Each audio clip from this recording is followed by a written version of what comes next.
Hello everyone, my name is Tončica. I was born and raised in Split, where I finished the third grade in an economic and administrative high school.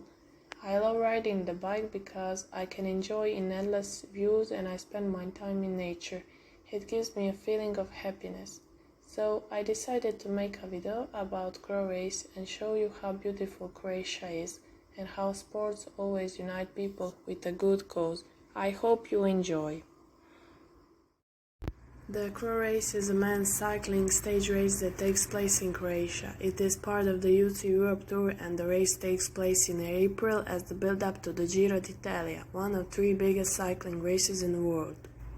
Each year their goal is to capture different places and bring the race to different parts of Croatia. They represent nature and national parks, culture and tradition in different places. The race also offers volunteering as a part of the Inside Look and children above 15 years are welcome.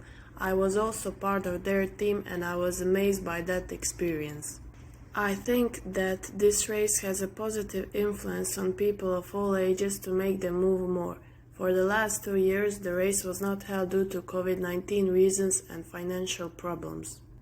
We all hope that this project will get on its feet again and unite sports and fans again.